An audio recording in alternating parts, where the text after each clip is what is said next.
Call order the Groveland Township regular board meeting for December 2023. Please rise for the Pledge of Allegiance. I pledge allegiance to the flag of the United States of America and to the republic for which it stands, one nation, under God, indivisible, with liberty and justice for all. Thank you. Please be seated. Okay, Laura, would you take roll call, please? Robert DePalma. I'm here. Janelle Keller. Here. Teresa Bills. Here. Jim Christopher. Here. Gina Mazzarella. Here. Okay, we're all here. Has everybody received a copy of today's agenda? And if so, are there any questions or comments or additions to it? I know, Gina, you and I talked about a couple of emails about giving an update on that SISMA stuff, but I think we could do that under your trustees report. So I'm satisfied with it. Is there any comment from the board on anybody that wants to add anything, change it? If not, a motion would be in order to either approve as submitted. I'll make a motion that we approve the agenda as submitted. Second. Okay, any questions or comments from the board? Seeing none, all in favor say aye. Aye. Okay, also you have a copy of the minutes from the November 14th meeting. I didn't see anything that I thought needed correction. It looked okay to me. Anybody have any comments or questions on that? I did, Okay, what's that? The word scrape needs to be. Scrape? No, I'm on page 2, under approved accounts payable. For building, there's a underscore, 362, like, I didn't know if that was just a typo. Is it supposed to be an underscore, 362.85? I did not take the time to go back to last month's board packet and look and see if okay, it but was that might be a digit.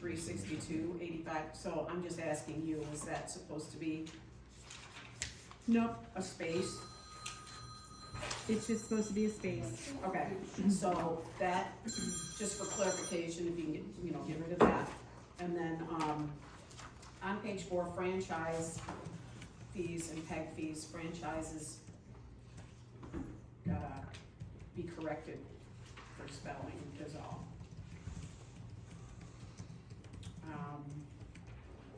And on page 7, under the treasurer's report, I think that where it says training for BZA and planning commission was just sort of part of the whole idea that MTA is offering half off for online classes for the month, and anyone could take it. I personally am not recommending any particular training for any particular, you know what I'm saying, like, I just think that It was kind part of the of goes with conversation, the conversation of half off on classes. So, if you could kind of combine those bullet points, perhaps. That's it for me. Any other questions or comments? If not, a motion to approve subject to those changes would be in order. I will make a motion to accept the Groveland Township regular board meeting minutes for November 14th, 2023, with the changes as presented. Okay, so I'll support. support, okay, okay, are there any questions or comments from the board? Seeing none, all in favor say aye. Aye. All opposed, okay. We're off to the races here. Financials, budget amendments. Well, what about the fire board? Oh, I'm sorry, you're right, I forgot. That's messed up, huh? Fire board meeting, thank you. Yeah, here it is. Just flipped it over, that's all. Anybody have any questions or comments on that? Nice and concise, chief, thanks. I'll make a motion that we approve the, fire board regular meeting minutes from November 14th. Is there a second? Gina, you second? Okay, any questions or comments from the board? Seeing none, all in favor say aye. Aye. Okay, all opposed? Okay, now we're done with the minutes. Next, moving to financials, budget amendments, is there anything you wanna report there? No budget amendments. We've got our revenue and expense report here. Let's see. Nothing huge here. Page 2, you're gonna see, professional development for a trustee. This was from Jim, his reimbursements for going to the conference. He had used that, or put that on his own card, so we had some reimbursements there. I'm trying to look here, anything that I wanted to make note of. Oh, our parking lot, we did pay out, so on page 5, you're gonna see a $91,000 check. That parking lot was finally paid, they did come back through. And as you saw in the minutes, redid that for us. If you're And, wondering, we didn't pay for the first one. yeah, we did not pay the first round. It was a great motivator to do the second one free. And fire for repairs and maintenance, we had some pretty large repairs and maintenance bills there for Apollo and Best One. I don't remember what those two were for. Kevin, do you remember? We can list a whole bunch of them. There were two, a couple For the really big engine, ones. it was the brakes, Brakes. and then The ladder, right? it was the brakes at, Jam Best. Then Apollo, we had the governor replaced for engine one. They also, fixed the cylinders on the ladder. So, those are all big bills. Yeah, as we've learned now, there are no cheap parts on fire engines. I don't think Yeah. it's cheap anything, the alternator for the Charger, they wanted $600 locally, I got it on,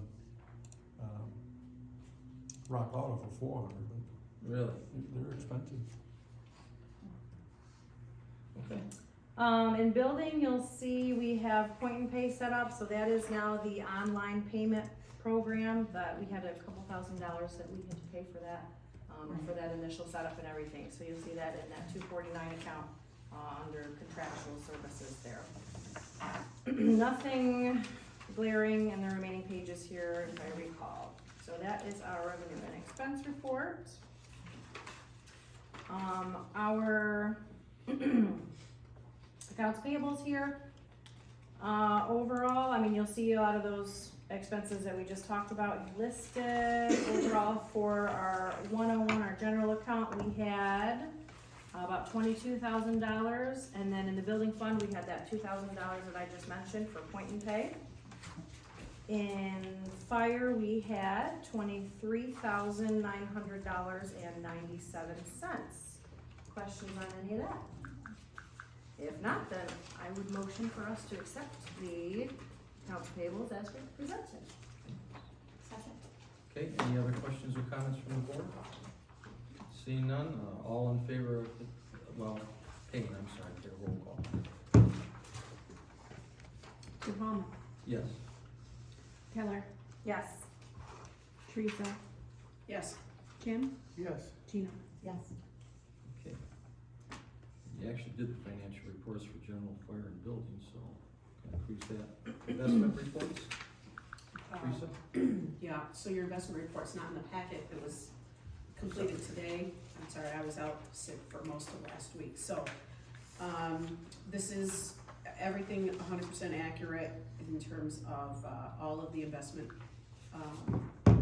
statements were in, including Oakland County this month, so, everything is up to date, and, Actually, the numbers look very good, I think, for this late in the year, especially after we just paid for the parking lot and Yep. stuff. Yep. And we did basically pay for 3 years of road gravel this year, so it's very good. Okay, any questions or comments on those? interest rates are still at, 5.5, so, for the majority of our funds.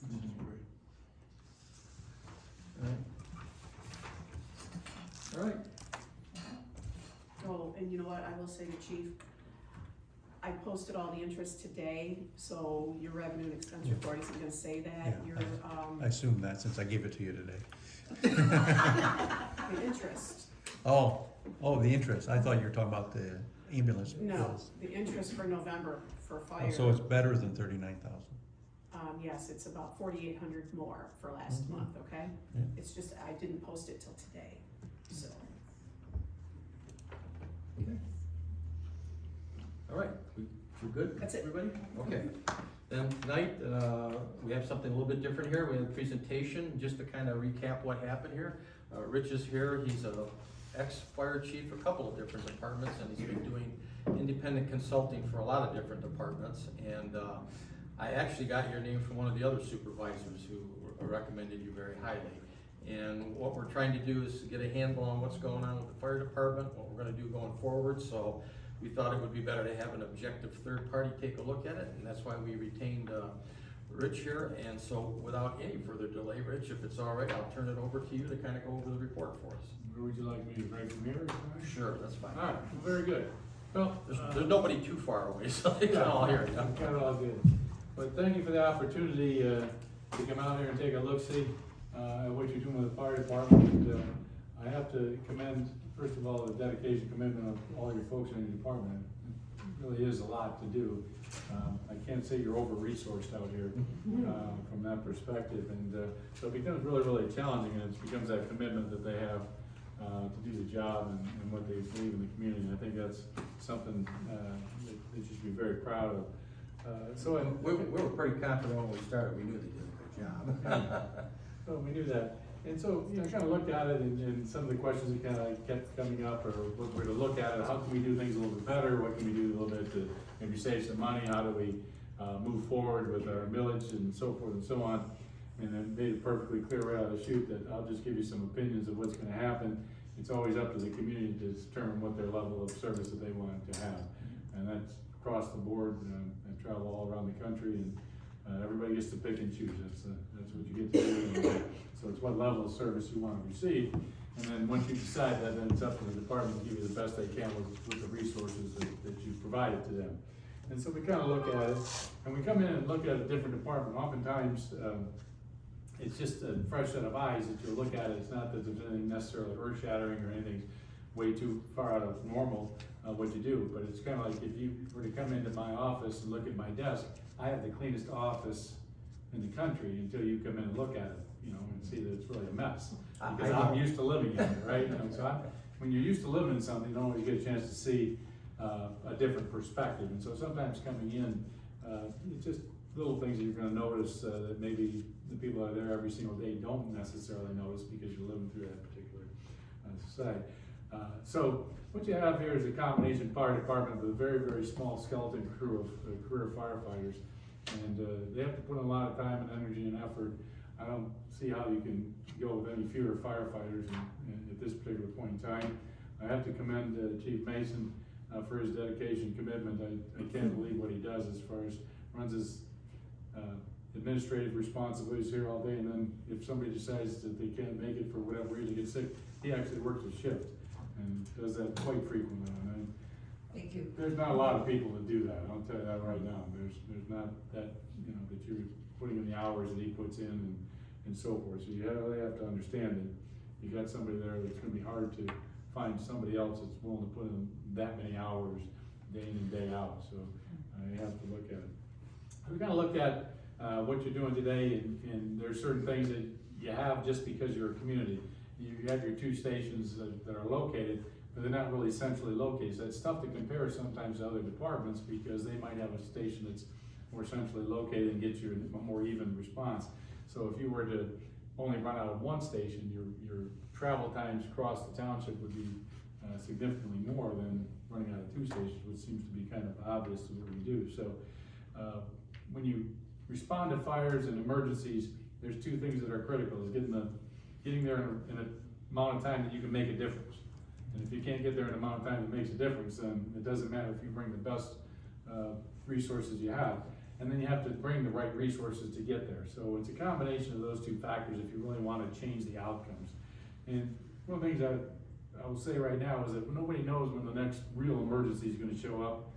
A lot of times fire departments go on lots and lots of emergencies that, you know, they're an emergency to the person that called, not necessarily once the firefighters get there and find out they can handle something. But probably the ones that you get, those are the ones that really make the difference. You got to be prepared for, and those are the I would refer to those as high risk, low frequency types of events. And so you're trying to prepare for those sorts of things.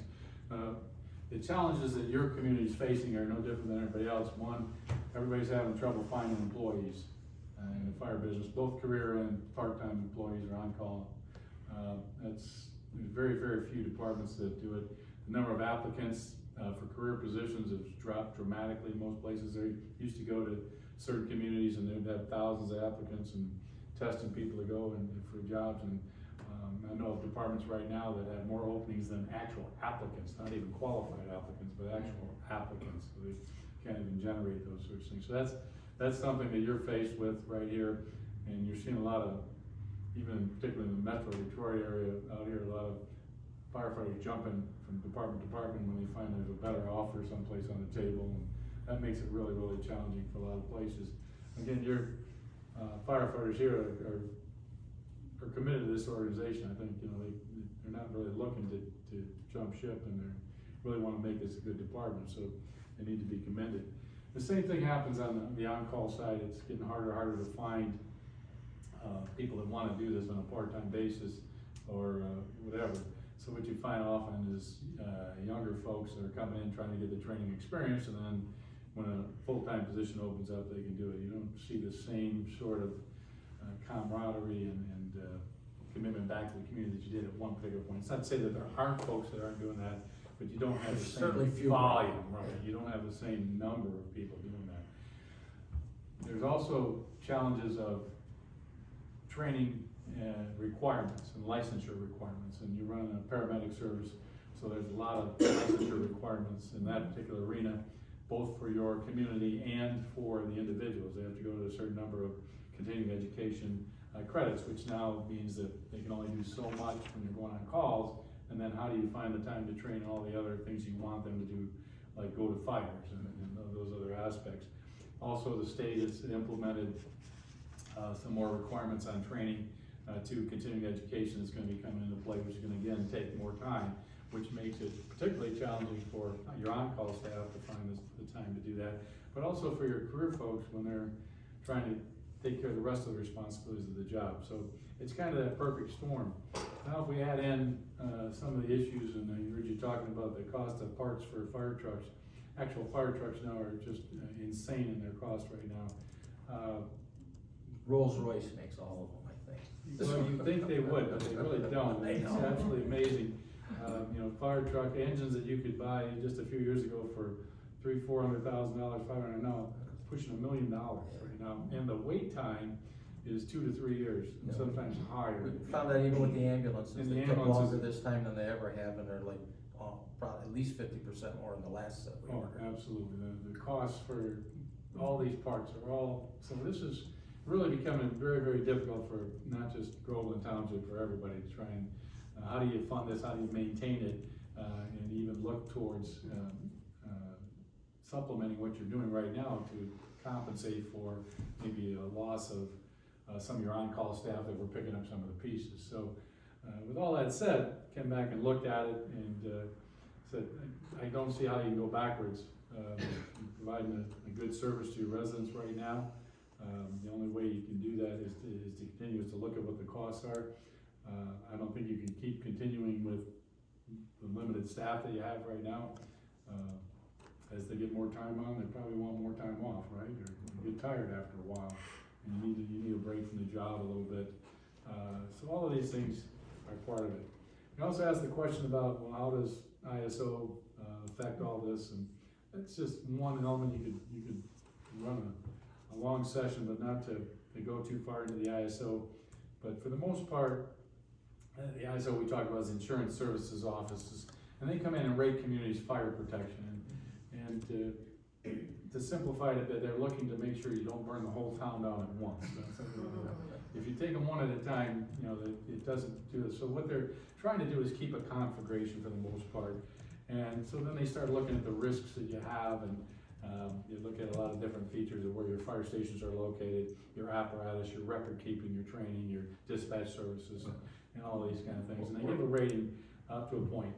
Now, with ISO, first of all, not every insurance company subscribes to ISO. So there are some that don't utilize that number. The ones that do, generally in the state of Michigan, if you have a rating between 1 and 6 for residential homes, it's pretty much the same rating. They consider there's not that much significant difference. So the range from 1 to 6 apply more to commercial properties, and it affects them a bit. Now that team gets a little bit more into it too, because if you have a fully automatic sprinklered building that's commercial, that gets a different rating than the general rating, if you will. Or if you have a very large facility, they may come in and look at just that individually and see what your rate would be based upon the potential loss. So in other words, you might have hypothetically a 4 ISO rating, but if the building had exceptionally good sprinkler system, they might give that building 2. The equivalent of a 1. Or 1. Right, generally, if it's kept up to, if it's maintained, they'll generally give it a better, much better rating because of the effectiveness of automatic sprinklers. On the other side, if you go to, went to a giant Amazon warehouse, they wouldn't use that rating, they wouldn't care, they would set rates based upon the risks that would pose to the company too, so. So on the commercial stuff, it's a little more individualized. It than can be, blanket yes. covering for. Right, I mean, your general routine mom and pop businesses or your taxpayers that you have are probably gonna fall in that range. But when you have things outside of the norm, they're gonna look at it a little bit differently. So everybody wants to simplify and say, oh, we have this, we have that. It's not quite the same. I can tell you, we had a lot of experience with ISL, and the chief especially has had a lot when we first did it, because you're very familiar with what went into the nuts and bolts of it both times. We haven't got it yet, have we? The newest ratings, so they usually last about 4 or 5 years till I think they do the next one. But, we know from all of us out here kind of got ISO rated at roughly the same time, very close. Then all the numbers came back pretty much the same for everybody, and we know what they've done, because they were just slightly ahead of us in this last round. So we're waiting for that, but I think, we're pretty familiar with the nuts and bolts that go into that, and that's really what we did to get it down where it is for a community like ours is, we put a lot of, what I would call industrial farm-sized 10-inch wells in that certify as fire hydrants, and some dry hydrants that they put in, which got us water all around the township. We did that, spent the money for that, and then when we put the fire stations in, the original master plan of the township, the planner at the time just said, oh, someday they'll have 4 or 5. Well, 4 or 5 for 6,000 people is kind of ridiculous, so we took a look at it, and we learned that basically they rate you within 5 road miles of a station. So the station that's down the road here actually is almost exactly dead center of the entire east half of the township, which happens to have a little more population in the west. You can cover about 85% of the township out of that one station's 5-mile radius, because we literally mapped out every house on it. But the station that's on Dixie, the old one that you reference here later as being kind of outdated, is the one that will be replaced, and we're moving it kind of across the street, because it's going to be an industrial tech park in there, and we think that's where it'll be most effective, and they'll still overlap each other. Yeah, so there's very good plans, and I think, the development's certainly gonna help as it comes into, It'll be a huge tax base increase.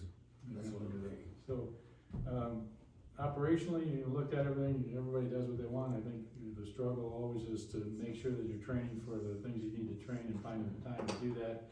You got a couple very dedicated people that are committed to do this as part of their normal assignments, in addition to their normal assignments. So, you need to pay attention to creating standards and having your personnel meet those particular standards, so you're training to actual performance. So it's not just going through and saying we check the box and saying, okay, what do we do to prove that we're capable of doing certain aspects of this particular job. So those are little things that you see people trying to get better at and trying to practice your skills, particularly the ones that you don't use on a regular basis. I always tell everybody, is like, if you take me over to one of your fire stations, and if you give me about an hour or two, I could probably start up the fire truck and get it down the road. But it's gonna take a while to figure it out, because I don't do it every day. And so it's like that with all of your skills, whether it's pulling fire hose or putting on your equipment or gaining access or whatever it is you're trying to do, you have to keep those skills up, and the way you do that is the repetition and practice of those skills. And then you also have the challenge of the newer hazards that we face. For example, your lithium-ion battery issues and fires that, probably not a lot happening out yet, but it's coming to everybody. Get battery-powered everything. You're gonna see a lot more challenges, and the firefighters have to be trained to do that, and so that they attack it the right way and know what they want to do. So you have these added responsibilities that are going to continue to grow because your society is going to continue to create more problems, more challenges for the firefighters. Can I ask So, a question yeah. in regards to the training and stuff? A couple of months ago, September, we talked about that computer program. Was there any discussion about, No, I had another, company call me on that, and, I was gonna give it to Stacy to look into it, but this one had, actually, you could get certified as a firefighter by taking the classes, and then you had to take some, fractal test somewhere, but, so we haven't made a decision on that. We did get approval for that, but right, we haven't done anything more with it. Correct me if I'm wrong, Rich, but I thought I just read something recently. One of the things that they passed recently is that in order to be a fire chief now, you have to get certified in certain categories, including instructor. There were grandfathering ones that were already in. That's true. Whoever replaces Spikener or whatever will have to have that same set criteria, right? Okay. Yeah, there's So that's some another different notch rules that has that to be there. somewhere somebody should pay attention, what they're doing in the state, because that, again, adds, I mean, you add these regulations and requirements, It's all added up. it comes back down to your organization to try and figure out how to make it work. And, the reference is that, you know, you have to have certain levels of training. You mentioned to be an instructor, the only reason you have to be an instructor is that you have to be a fire officer. In order to be a fire officer, you have to be an instructor to meet those particular requirements. So they all kind of intertwine, and, so you know, again, how that's gonna work in the end game, I think it's gonna fall out someplace, because there are a lot of departments, particularly you go way north in this state, that there's a snowball chance of hell that they're gonna be able to meet that. You don't have enough resources to even think about it, so we'll see how that shakes out in the end, but, they're gonna have to try to think of some sort of tiered system based upon what your fire threats are. There's different threats in the city of Detroit than are in Groveland Township, than are up in Ishpeming or whatever, you know, someplace, so you gotta look at it from that perspective. How do you meet your needs? As far as there are ways to get your certifications through various onlines, but you still, at some point in time, somebody actually has to touch a fire hose and touch an air pack and actually put it on before there's an actual fire, to make sure they're competent and they have the ability to do those sorts of things. So there are certain things you just can't get away. It's a labor-intensive business right now. I haven't figured out how not to do it without human beings to do that, whether it's, so once if they can ever figure it out, but right now it just takes people to do most of what we're asking people to do.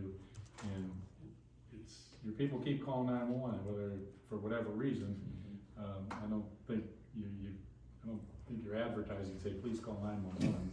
So somebody's calling because they think they have a problem, and they know that they're gonna have somebody show up in a reasonable amount of time and help them fix their problem when they're having what they think is a bad day. So, little things to do, that just every once in a while evaluating your whole department like you're doing on occasion is not a bad thing. Things that I look at just from the outside, and again, I'm an outsider, just telling you what I see in a short period of time. But one of the things I've found in the area of EMS, for example, is that oftentimes you're not collecting what you could be collecting if you're charging it a little bit more. For whatever reason, you might not be charging as much as you're allowed to through Medicaid rules or insurance rules, so you wanna make sure your rates are at the maximum. One of the things that some departments are doing is annually looking at those, because Medicaid or Medicare may have raised their rates, which means everybody's rates can go up. If you're not paying attention and go through that process to get your rates, you're leaving money on the table.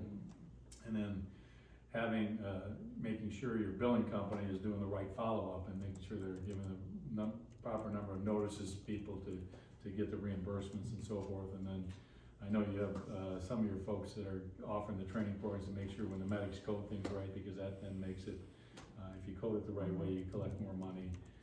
Things like your mileage, you get paid how much per mile you get. So there's always a little bits of money there that you can go after. I think those things that you're talking about, we have looked at before. I'm pretty confident that the building companies. We just doing raised the right rates. stuff.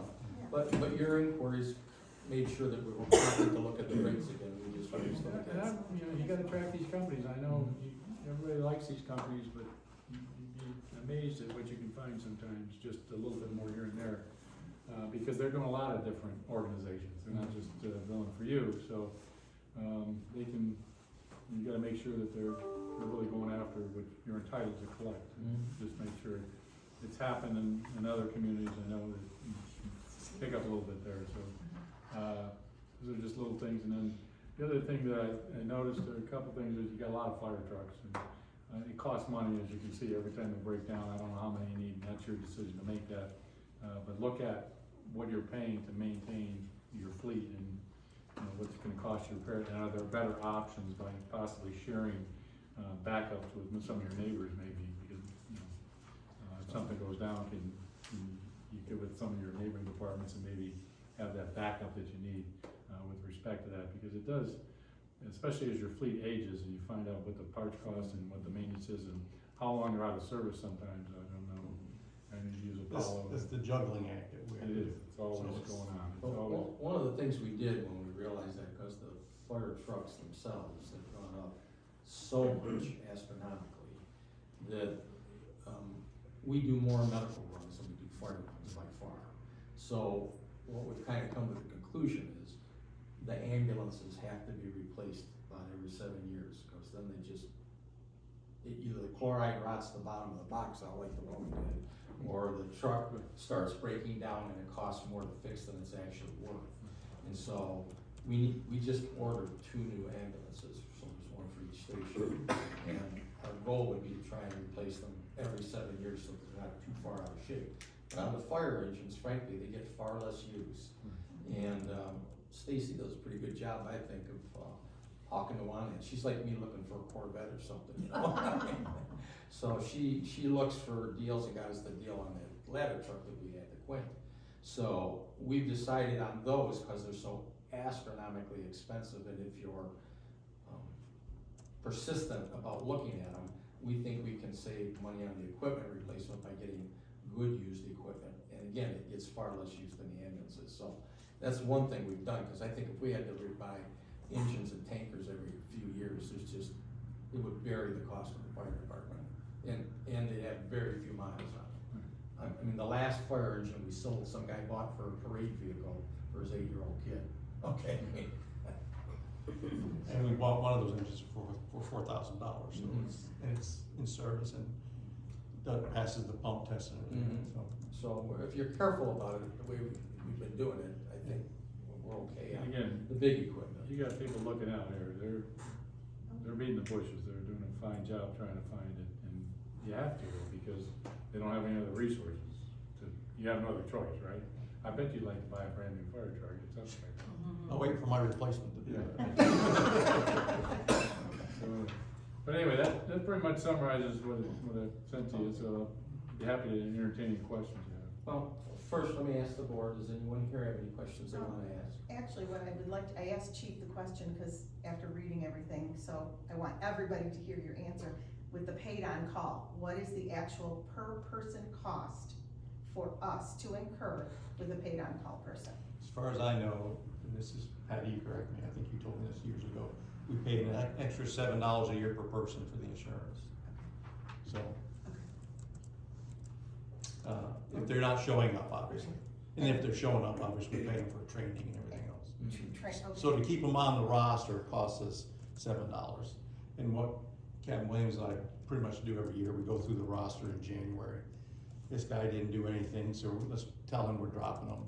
And typically, oh no, please don't drop me, I'll come. And so we leave them on, and then, okay, the next year they didn't do anything again, so we'll drop them. But again, we're having trouble filling the shifts now, so. What about equipment?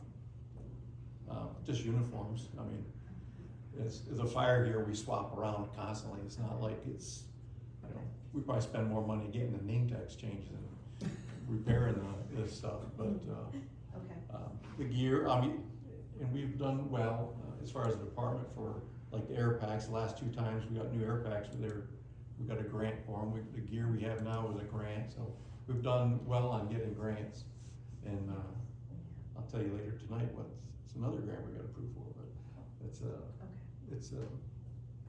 I mean, there is an expense, I agree, but, as far as uniforms, it's usually just, you know, a couple pairs of pants, couple of shirts, and then for the fire gear, we just rotate it out, so I don't really consider that another expense, but. And then when they leave, they give us your gear back, so we've changed now to, instead of putting their names on everything, don't put any names on anything unless you're full-time, and that way, you know, we get the guy that comes in, you know, oh, I wanna work here, and then 2 months later, oh, I got a job down here, so I got a job in Shelby.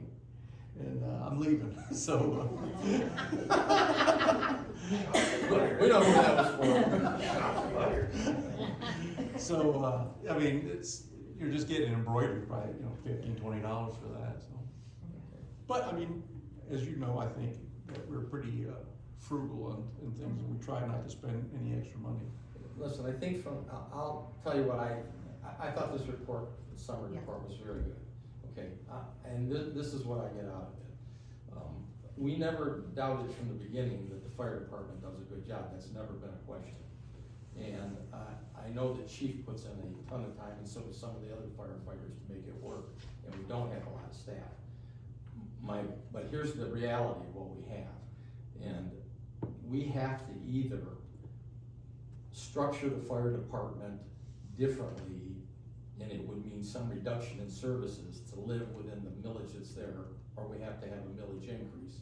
And so to that end, the chief is working up a budget, and when he gets it done, we'll do it at a public meeting to see what he thinks it should be. But that's a choice that, as you said, the citizens of the township have to decide what they want out of it. And so I think what we need to do is kind of summarize for them this report, and here's what it means, and here's what likely changes would be. And then versus here's what it would likely be if we tried to get the additional revenue to do it and how much you'd have to pay. Then ultimately, the citizens make the decision on what they want to do with it or not. I was hoping, but I didn't really expect we were going to come up with a miracle cure that would say, if we did this A and B, there would be a huge savings, because I know that the bulk of the cost is the personnel cost in it. So the only thing that has ever kind of gnawed away at me, and Chief gave me some numbers today on the runs that we compared for the first 9 months or so of the year. I think that's what it was it, Chief? 9 months? 11 months? Okay. 10 months. 10 months, okay. That we did. The one number that I always have a problem accepting is when we looked at the 13 fire departments out in this end of the county, 12 of them operate at a number of runs per capita that they have in their community that is roughly 43% lower than what we do. So I would just sit there and objectively say, well, I'm looking at my fire department. I have the smallest township in the county with a small fire department. Why do I run 43% more runs on average than all 12 of the other ones? And I thought it might come out of the study that he did this morning earlier, but really I don't think there's a significant difference in there, where I thought it might be 200 to 300 of the runs, frankly, because we have a couple of arrangements here that they're not really documented anywhere as far as I know. They're kind of a handshake deal that was done. Rick, it's just, we Yeah. split 75, this side we take care, they take care, and so And- the and township so- is bisected, so. Yeah, there's two things. We do know there are far more runs on I-75 from Grange Hall North, which is actually all in Holly, than there is from Grange Hall South to the south border of Groveland. And we know that there are more runs in the Holly section of this side of I-75 that's part of Holly Township compared to the part of Groveland Township that's on the other side. There's usually like 12 or 15 runs in the piece we have over there, and NACFA does those. And there's, I think it's 29. yeah, roughly 30, let's say here. Plus, what we do in the Renaissance Festival too is also all Holly. So I thought, we're taking kind of a more densely populated traffic part of Holly over here compared to what they're covering for us on the other side. Maybe that was gonna account for a couple of hundred runs. Because it seems like when you look at the other townships, on average, it's not exact, but roughly speaking, they have a fire station for about every 6,000 people. Some get down as low as 5 something, and some are as high as 8 or I think even 9 or something. But the average is pretty close to 6,000 per station. And here we have just under 3,000 per station. So I'm trying to figure out why are our runs so high. And I'm telling you, after the numbers we looked at, I can't tell you why right now. So if we had to do something that said, if the residents said we're not gonna pay any more for the fire department, we would have to change some of what we do probably. I'm assuming it would be like we wouldn't be able to do the Holly part and they wouldn't do our Groveland part, because that would reduce the number of runs so you wouldn't have as many runs to make, but it's still more than what I thought we would have. Those kinds of changes, maybe we wouldn't do as many down trees, because some township fire departments like Oxford don't do a lot of down trees. They say that's the road commission's work, they can pick them up. So there's things that our fire department does for our residents that would be different if we had to live within the current millage. But what's clear is, we can't operate it the way it is today at this dollar amount at the same level. So we're gonna have to get down to, when the chief looks at what does it take to make it work the way it is, come up with an answer. If you want to renew the millage here at this, these are the changes that would take place.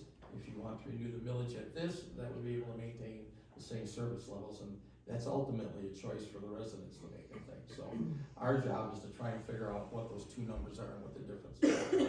And I think this report, along with what Chief's trying to do, will get us that information to give it to the residents.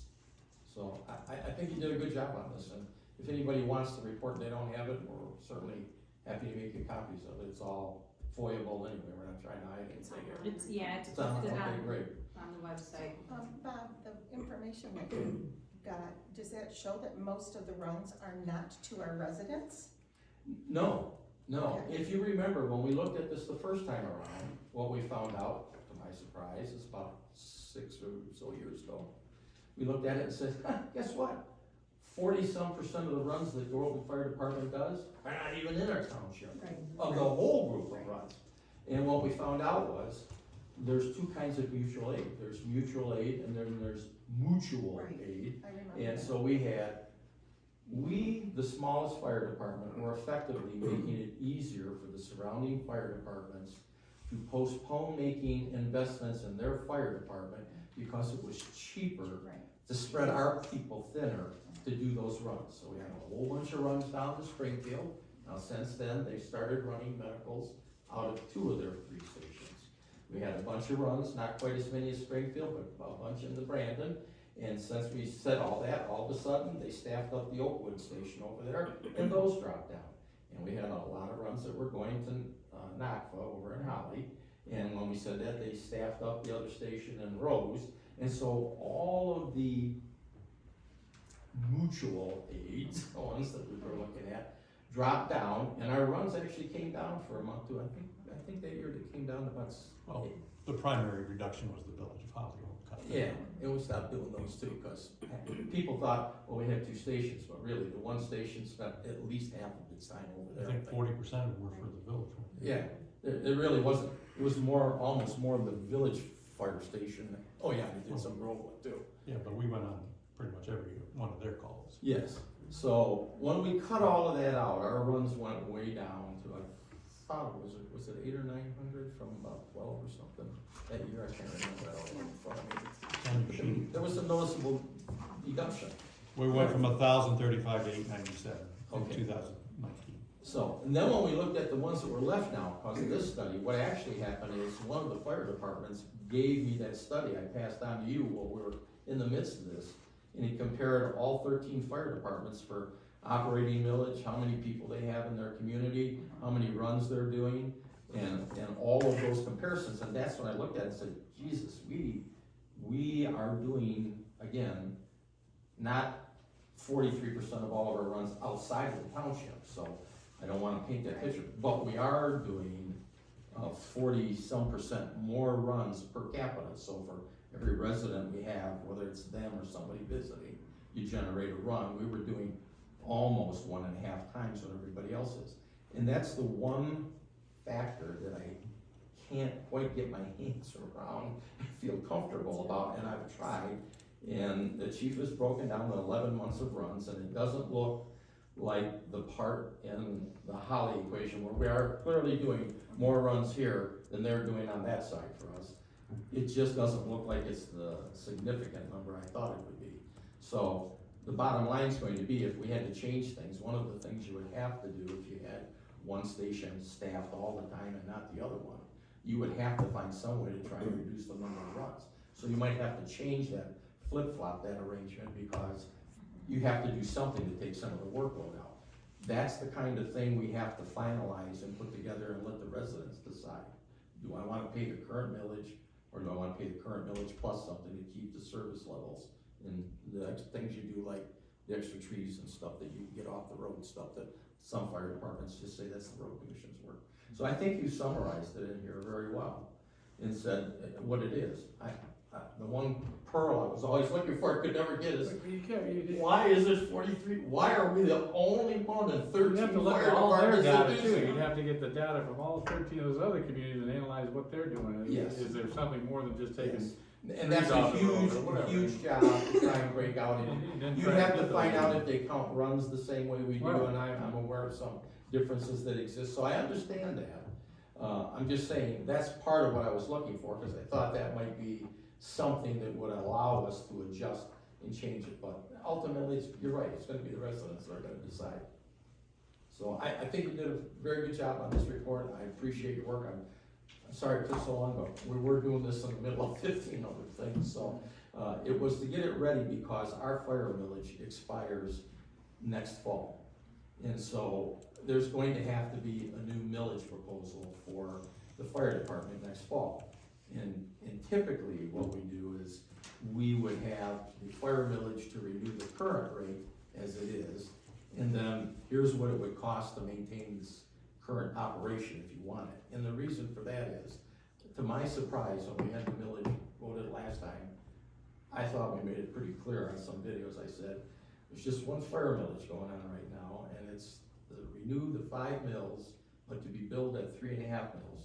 And the reason for that is, if people don't understand, the Headley takes that 5 number and knocks it down each year. It allowed us to always keep the 3.5.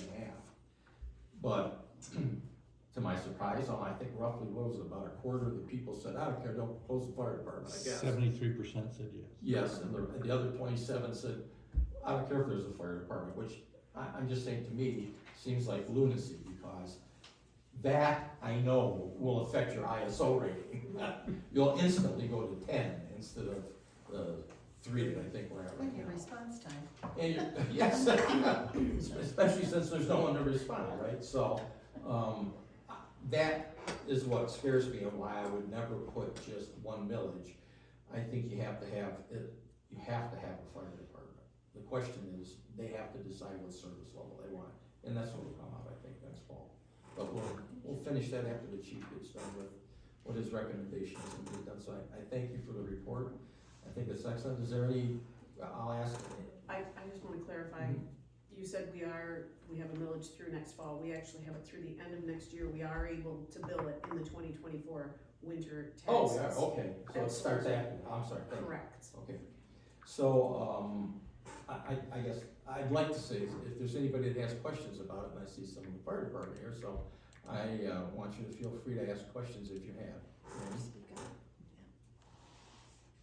Now, this doesn't mean when I stop by to grab a cookie tomorrow or something, you're gonna tell me I can't have. Cookies are all gone. They already ate, I brought in. Those were gone by Monday. Okay. So, okay, if there are any questions from anybody in the audience? Okay, well, we're just trying to get the information out to everybody so they understand, and then when the chief gets a budget and we get closer, we'll know what we'll have, because we'll have the information and plenty of time for people to digest it and decide what they wanna do, and have their opportunity to ask questions and stuff. So, with that, I thank you, Rich, and thank you, it was a very, very good job, I thought the report was excellent. Thank you. No? I think so. I mean, I know I said when I voted yes on paying him and everything else, that I wanted to make sure he was going to give the information out to the public, right? Yep. So, And he let me did. just clarify, this counts as that public Yes. informational meeting. Nobody had questions. No. So at this point, we're saying, yes, Rich's Report contract is is up, complete. We'll take the video from this, and as you and I said, I think a lot of people, because we've had some people come in this year and said, did our taxes go up this year? Well, you know, everybody got hit with a 5% COLA number this year under the Headley state law. And we also got hit with the Regional Transit Authority, which we all voted down. And so, but people come in and say, what'd you do, raise my taxes? Well, they went up, but we didn't raise them, you know. So I've talked to Teresa and said, we've done this in the past, it's probably time to do it again. Explain to residents I know you get your property tax bill from us, but here's how much of it goes to the schools, the colleges, the zoo, the Art Institute, the Regional Transit Authority, and here's the percentage that stays here for your township operation and your fire department. That's the only piece we can control. And in the past, on a lot of those other programs, we used to have an opt-out in Oakland County for years that could say, if you're not gonna get any benefit from the zoo or the Art Institute or something, you can opt out of it if you don't wanna be part of it. But they took that away this year, and they took it away just before they did the Regional Transit Authority bill, okay?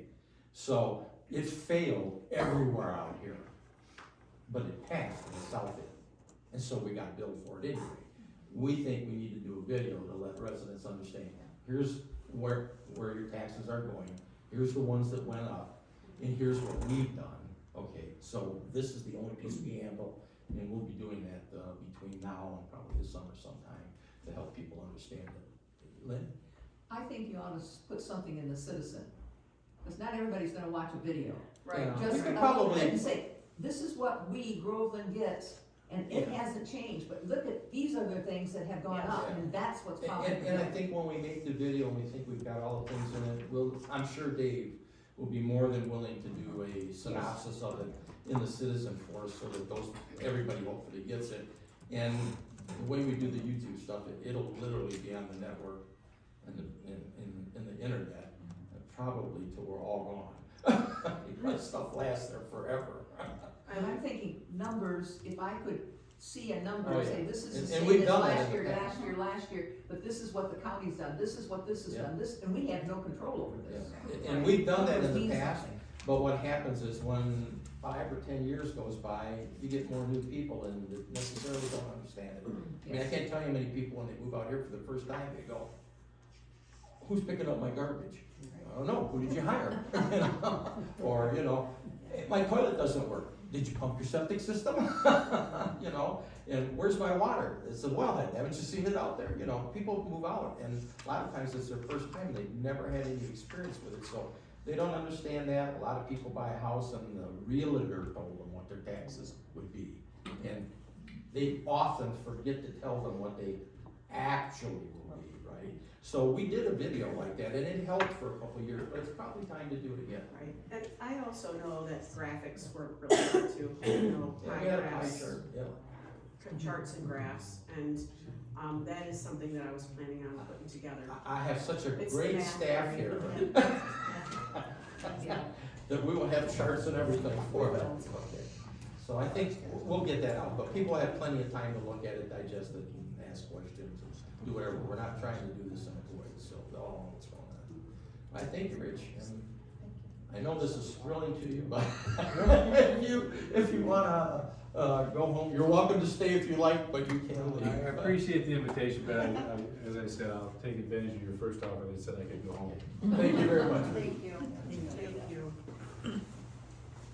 Watch for the deer out here, we got a lot of them lately on the Oh, side of the road. my neighborhood, my backyard, front yard, side One of the yard. most frequent questions I get from people is, how do I get rid of that deer that died? Is he touching the white line on the road? Yeah. Call the road commission. He's not leaving there, the other animals will take care of it. All the Thank you. coyotes. Yeah. Have a great night, thanks. Thank you. Okay, well, that is the presentation for today, so we have no public hearings, we have no unfinished business, we'll move right on to new business. And I want to discuss the assessor's contract. I told you that when we got the assessor's contract, most of the townships out here said, we don't like this contract. They changed several aspects of it, and what they did is, the county is doing this in some of their contracts, they moved more of the cost out to the township. They wanted to be able to pick who would represent them in the court hearings, and we would pay for it. They wanted to make the decision whether or not to accept the offers from the people, and we would pay for it. And so most of the townships said, we don't really think that's a very good deal. We're just picking up a bunch of expense and we have almost no control over it. So many of us decided in unison not to sign the contract, okay? Now, at the last supervisors meeting, Laura Moreau said that they made some changes. It's not exactly what they want, but the county is making those changes, and they felt it kind of got them partway there. And what I brought to everybody was their contract. And, Orion has said, yeah, well, we're gonna sign it, but it's got like a 90-day out and we're going out for bid in 90 days. Now, we're a small community. For us to get our own tax assessor, frankly, is kind of cost prohibitive. And I don't wanna be somebody's adjunct note on it. So what I'm recommending is that I send a letter to the county and tell them if they'll give us the same contract they did for Springfield, we'll sign that contract.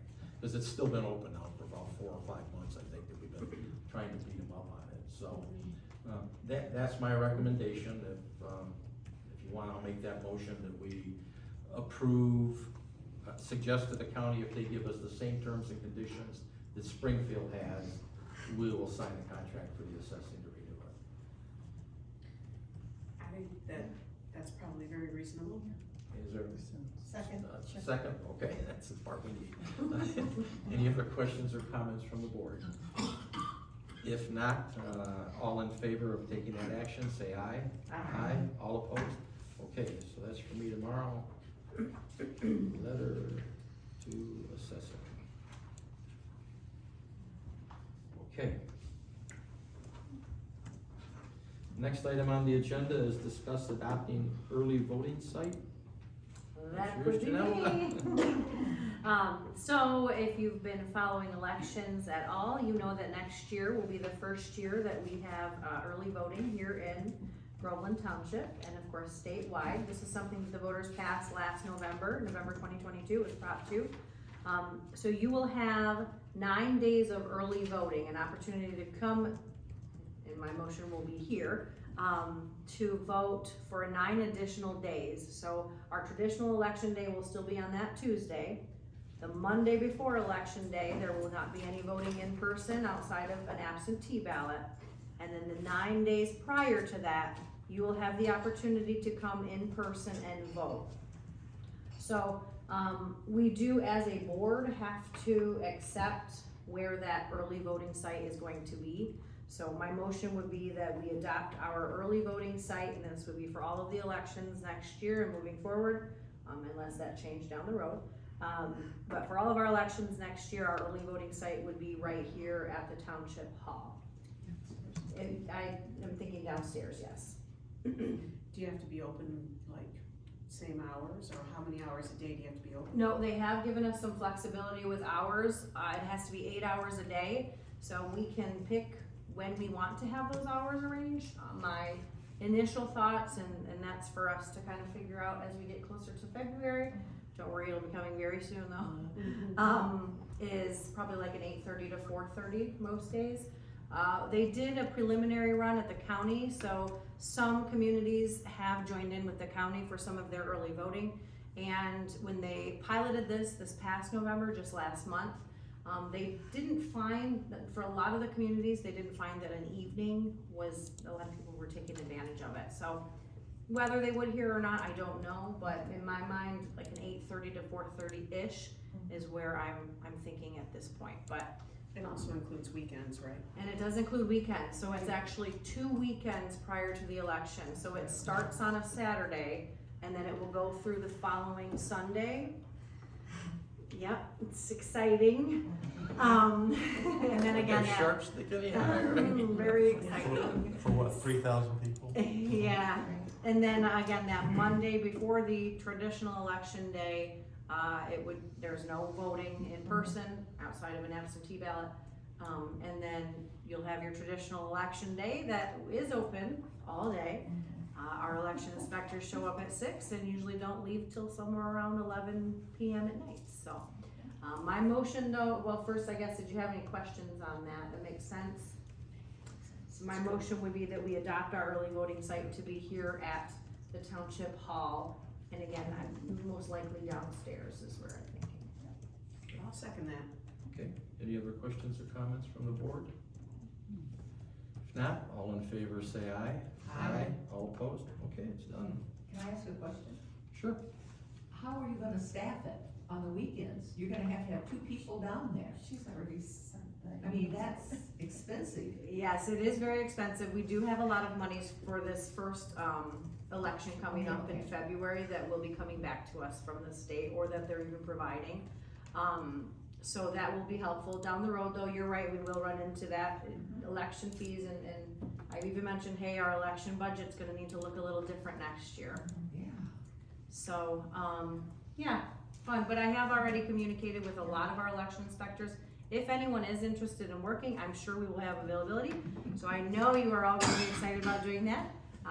Again, it'll be, probably around, I assume, somewhere around 9 hours a day. We'll be open for 8 of those for voting, but good 9 hours.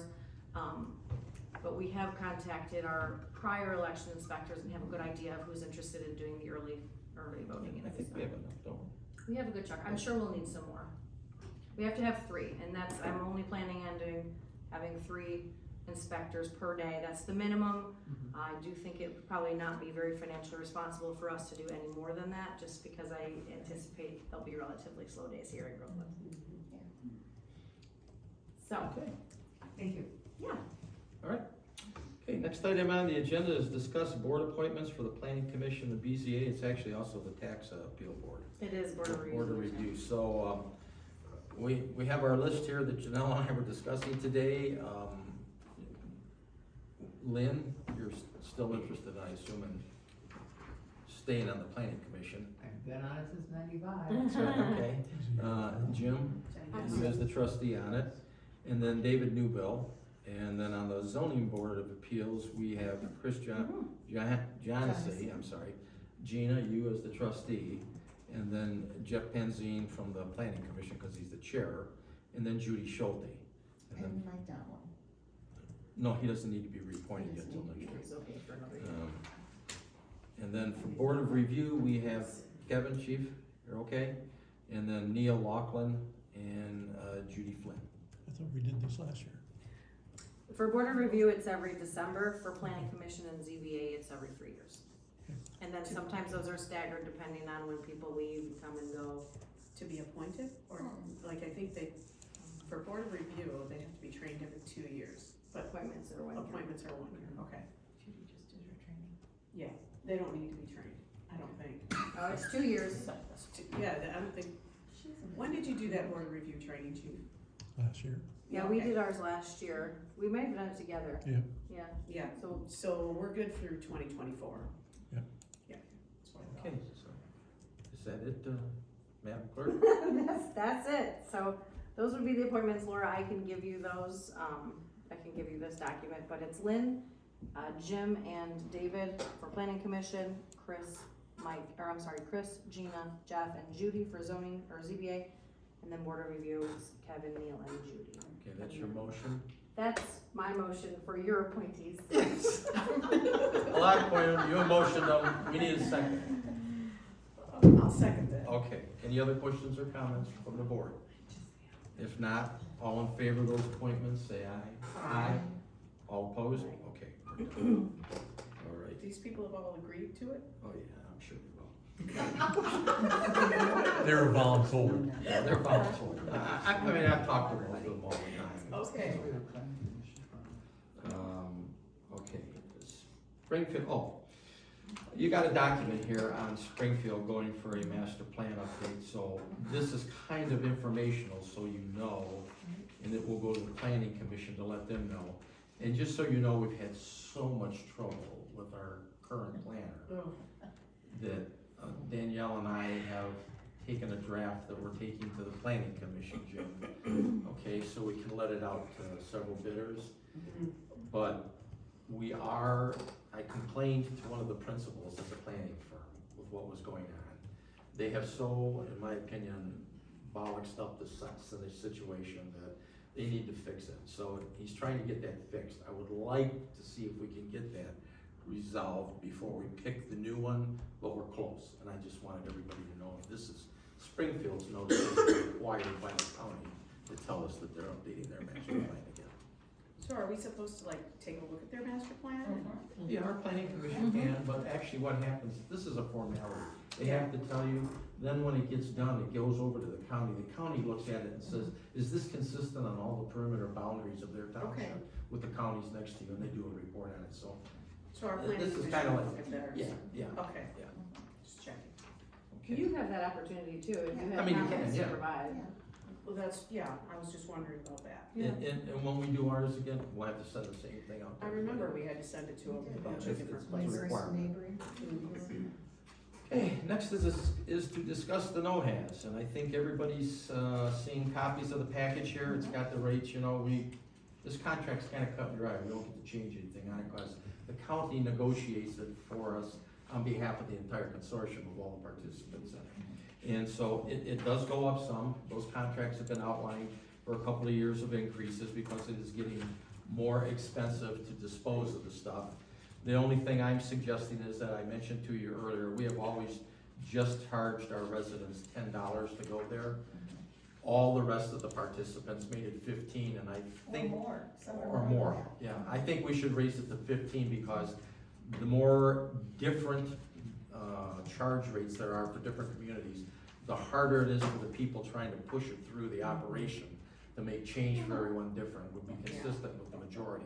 Plus, it's gone up quite a bit to us, so, in case anybody's wondering that, 10 or 15 bucks doesn't come anywhere near covering the cost of that car stuff that you bring to them, and they do it by the car, so. I think it's like $100 and some a car. Yeah, I I'm forget. like 170 now. per Yeah, car. right, so it's a bargain, but, just so you know, if you're in a subdivision, or you got neighbors near you that wanna go to it, it's better if one of you takes it and puts their stuff in your trunk, or you put it in theirs, Right. because it gets charged as one car. If somebody shows her, a little old lady shows up and says, I got a battery box here with 4 D cells in it, we paid $157 to get, or whatever, it's 79, whatever it is, to get rid of that little box of batteries. If she takes all the batteries from the whole subdivision in her car, we pay $179 to get rid of them. So it's better to do it in group, which is frankly why we allow the battery drop off here at the township. So we get a couple of tubs of those batteries Oh, when they yeah, go. yeah. Well, Bob, what we have done, when some people bring needles and things like that, we told them, we'll just give it, what community are you from? We'll give it to it, why don't you just get out of here? Yeah. Because that's ludicrous. I know, but we can't tell them we do that. Well, we have, and I haven't done it for quite a few years. Yeah, okay, very good. When I did do it, that's what I Okay. did. Understood. So I would recommend that we sign this contract. I'm usually the contact person on it, because I go to the 1 or 2 meetings a year to say it. But that's my recommendation, that we approve the no-has contract as submitted. I guess with me as the principal contact, and that we raise the required per car fee to the residents to $15. I support. Oh, I'll beat you on that one. Okay. Are there any other questions or comments from the board? If not, because indirectly this is money, because the contract's it's several $1,000. So could you take a roll call on the board? Janelle Keller, Yes. Teresa Bills, Yes. Jim Christopher, Yes. Gina Mazzarelli, Yes. Robert Chapama. Yes. Okay, thank you.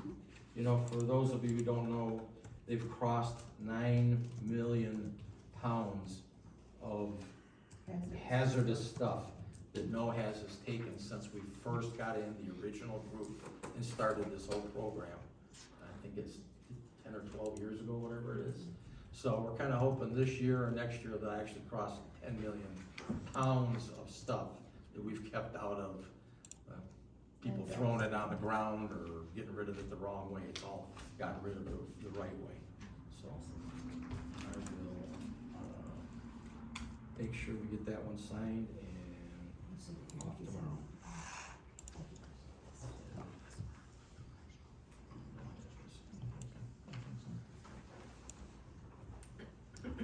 Okay, next then. Hey, Bob, does commercial entities, can they use no-has? I think they can, short of coming in with a trailer full of stuff. I mean, if it's some business in town and. Just some batteries wants to get rid of? Yeah, well, and the batteries, again, I would encourage you to take them here, because, you know, we get 2 or 3 plastic tubs of those. Oh, yeah, every I know, time we I we was go. gonna say, I think Chief's pretty well aware of those. Yeah, I'm you're the moving one it who's for me, aren't you? yeah. Yeah, but if it's a business and it's stuff that they would have around there, as long, they'll get a little antsy if you pulled up with a trailer and you had 4 or 5 drums or something, somebody's gonna say, wait a minute. 655-gallon drums of something, I Yeah, don't know. well, you know, it's kind of like, remember when we used to be able to get rid of waste oil at Tri-City? They did it as a favor to us, because they have a huge, like a 2,000-gallon tank. They put all the waste oil from the trucks they work on, right?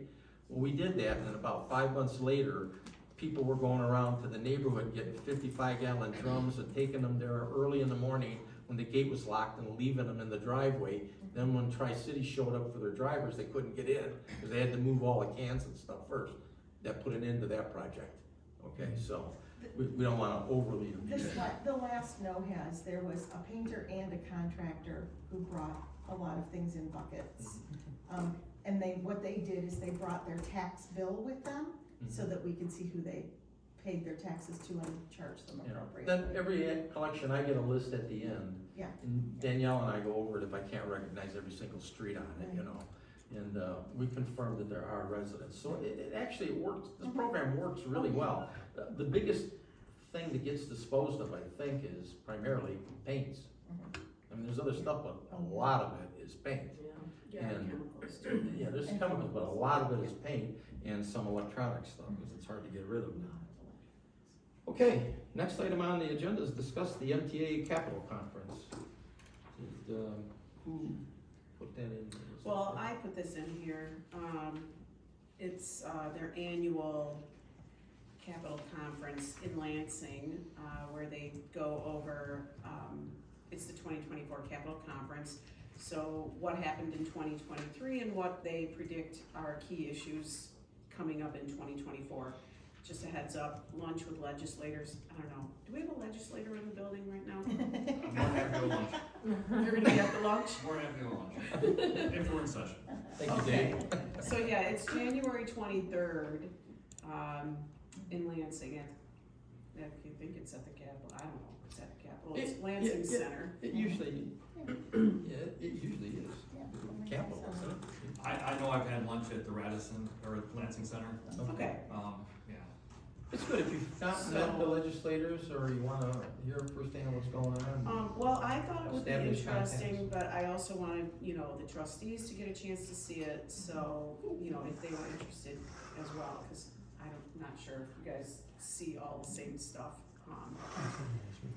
So, it's, $85 if you pay by the end of this year. And, really isn't very expensive, even if you miss the deadline, but $105 if you register after December 31st, but, so. That, I just brought this up because I think it's an interesting thing to be aware of what's gonna be coming up in 2024. Anybody have a feel for if, I'm not going to go, but does anybody wanna go? No. Okay. Okay, Do you wanna do Teresa? I'm considering it, so I'm Okay. still, We then make a motion to approve up to one if you wanna Yeah. go, okay? All right, I'll make that motion. Is And there a I'll second? support that. okay. Any questions or comments from the board? Okay, seeing none, all in favor say aye. Aye. Okay, Laura, can you put that down there, that way if she wants to go, she's covered. Okay, next one is the winter workshop, I think you might put that. Yeah, that one's too, me right? also, and this is actually MMTA, which is Michigan Municipal Treasurers Association. The winter workshop is in Lansing, it's on the other side of Lansing though.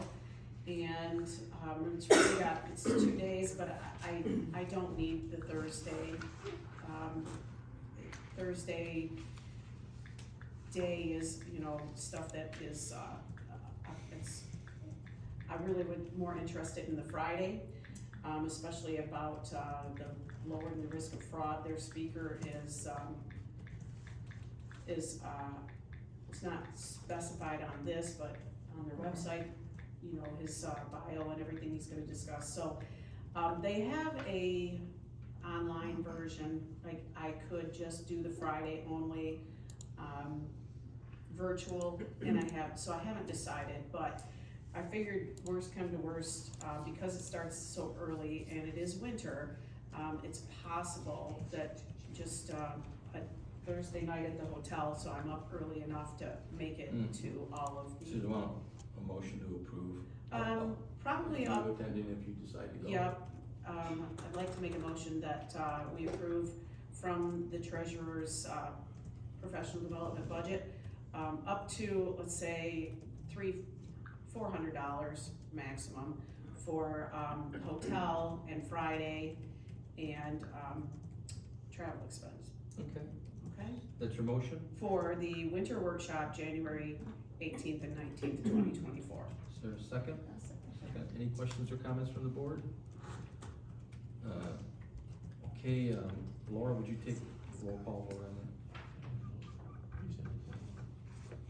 on Jim Christopher, Yes. Gina Mazzarelli, Yes. Robert DePalma, that? Yes. Janelle Keller, Yes. Teresa Bells. Yes.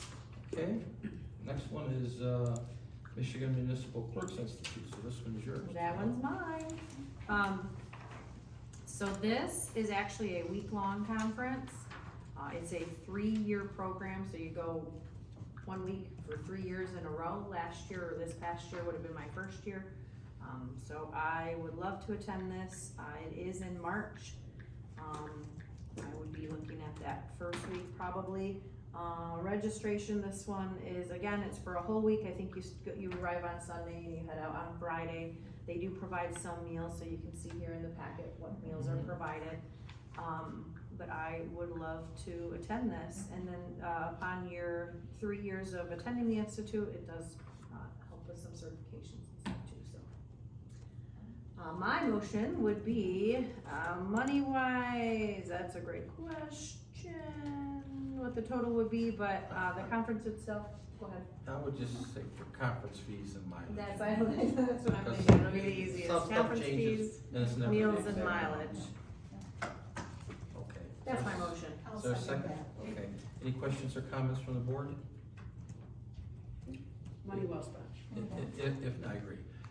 Okay, Laura, would you take a roll call on that one? Gina Mazzarelli, Yes. Robert DePalma, Yes. Janelle Keller, Yes. Teresa Bells, Yes. Jim Christopher. Yes. Okay, next item is discuss the 2024 board meeting dates, and so I think this gets published on the website too, doesn't it? Yes, it will be, it actually is published in the newspaper, and then we'll probably have it up on the website as well. And it'll be on the calendar, Vinny usually goes through and posts all those dates. And these are just the dates, you know, for the board meetings here, and the planning commission meetings, and the board of zoning appeal meetings. Yeah, Okay. so this is really just to accept the 2024 dates for township board meetings, zoning board of appeals, and planning commission. Both CBA and planning commission are as needed. Okay. Is that your motion? That, my motion would be to accept those dates as submitted. Okay. Actually, that's not true, as presented up here, Okay. because Yes. what was in the packet was actually last year's. So don't accept those ones, accept the ones that were up here today. Okay, is there a second to that? I will second. By Gina, okay, any questions or comments from the board? Seeing none, all in favor say aye. Aye. All opposed? Okay, it's done. Discuss lift assist. The only reason this is on there, Chief, I know that we had talked about it at a couple of meetings. I just don't remember the outcome of it. Are It's we? on that, when we adjusted all the fees, it's on there. Oh, you've got it on there now? Okay, we adopted those? So we're cool, right? Okay. But, I mean, it was, I forget how many we said, after 3 or something like that, we'd start charging for them. It Okay. wasn't, I mean, it wasn't like every time we're gonna charge for them, Okay. if I remember correctly. When did we Non-residents do are more those? than Because 5%. last month, all of those things got tabled. No, the fire department, That was Fire building department inspection fees. fees. was the building. Building That was fees all again. building? Yeah. The ordinance fees, Okay. the fee schedule. That was that, was okay, building. okay, that was building. And I couldn't remember, that's why I hadn't put it on, I just wanted to make sure we had it. Okay, next item is discuss retracting the zoning ordinance. Please, please, that's why I'm here, please, please. You know, I'm not sure, we probably should have touched bases again with Danielle on this. The zoning ordinance, the way it's come through is a mess. This is the problem that I talked to Ike Angeli, one of the principals at the planning firm, and said, this is just a mess. We were supposed to get a sheet for our planning commission members that said, here's what it is, here's what we changed on everything they did. Exactly. And that got done for like one meeting, and then a whole bunch of stuff got changed that we never asked for. So I'm just being honest, I'm not sure, can we just retract this by motion like this until they get it fixed? That was we the go back to the old recommendation one? from the planning commission Can we to go us. back to the old and not, and delete the All new? right, if we can, okay, so you want a motion then that we retract the zoning ordinance changes and wait until they clear it up to resubmit it, right? How about a motion based on the planning commission's recommendation? We will go back to the original zoning ordinances until the ones that we paid to have amended are truly amended and corrected. Okay, I like that motion. Is there a second? Does that sound like what the planning commission has in mind, Jim? It does, it sounds like the most accurate, because I'm not speaking for them, but I can't tell you in what order things were changed, Well, it's a mess. so, yes. I tried And I to would read it second- when we got it, cause Janelle printed a copy for me, and I said, all I need is what was changed, and We could get that, you know, then Danielle was on the verge of a meltdown. all that, Yeah. yeah. Okay, and I've sat in with three, it's just the examples of the zoning map was screwed up 3 times. But I did call Michelangelo, he got back to me, said, give me a couple of days, I'll get it fixed, we're working on it, we'll see what comes out of it. Danielle and I have talked about it, okay. So that was your motion, is there a second to that, Jim? Okay, any questions or comments from the board? This is gonna last until the Get thing something we is can actually fixed, fix. and then we'll make a motion to accept the new The new ones. changes. Okay, all right. Essentially what it is there are so many changes, they don't know where they're at. So in order to truly fix it, they felt, and Lynn, correct me if I'm wrong, but they felt like we really need to scrap all of this because we don't know what's been done. And they Give left us things go out. back. list of- To They square did add one. things, but they left things out, and it's Yeah. like, Right, yes. They did a terrible job. yes, absolutely. Okay, so motion made, seconded, any other questions or comments from the board? If not, all in favor, say aye. Aye. All opposed? Okay, it's done. Thank you, thank you. Yep. That's why I came. Okay, miscellaneous report, first, Holly area youth. So last month, if you recall, we were supposed to have a presentation. She was unable to come and give us a synopsis of some of the things they've been doing. And that's okay, she intends to try to come out again sometime next year. They don't have, Haya does not have a board meeting in December, they're still working on the relocation. It looks like they're gonna have a shared workspace with the Holly Area Community Coalition. They have a shoe program, 2 high school students received shoes in November. They have a toy project that's been going on, the Jacobson Quinn Toy Project. They have people who've donated over, it looks like $3,300. And I assume this is all for, holiday time. Skill building, they provided money to pay for 3 wrestlers and 5 students to take their AP class test, which is also really cool. And then this was I think last week, they were invited to have an informational table at the suicide prevention presentation at Holly High School. So that's about it. Again, they don't have any meeting this month, so. I think everything else I updated last month. Okay, thank you. Brandon Groveland Youth Assistance, we have a meeting tomorrow. Basically, the website and Facebook pages are the best places to get up-to-date information. Tomorrow, the major thing we're gonna be doing is looking at the 2024 calendar and the budget. So, there is a sponsor breakfast that will be early spring. I'll tell you more about that in January. That's about it. I just, an interesting note, they had the youth award breakfast that we Oh, yes, went to, right? you guys will And do that. here's the, last year at the youth award breakfast, Bob McCarthy usually sits with us. That's the for youth breakfast. assistance Youth breakfast assistants, I'm sorry, yeah. for sponsors. Right, but he sits with us usually, and last year, he's sitting with us, and I said, did you guys know that you were gonna be the first ones on the sewer project? He said, no, I live in the village. I said, well, you are, when you go back, you get checked. And this year, when we sat down, he said, Bob, did you get your breakdown of all the drop costs? Because we got a book like this with all the costs for bringing the piping in. I said, no, and so next year, It will be my turn again to surprise you with something. So apparently, the sewer project is moving along at some pace in the village. I don't know if they've presented it to the public yet, I think they did it to their, I don't know how they can, the public voted it down, yeah, so, I don't know. yeah, it'll be interesting. But they were trying to figure out how to do it, but they have something from the Water Resource Commission group, so that's just all I wanted to add to it. Okay, Planning Commission, Jim? Yeah, Rob, there were essentially two items discussed. One of them we just broached a few minutes ago about commiserating on the state of the ordinance. And then we entertained a site plan approval from Camp Tamarack. Was partially tabled for some revisions, and I'm pretty sure they're coming in tomorrow evening for the continuation of it.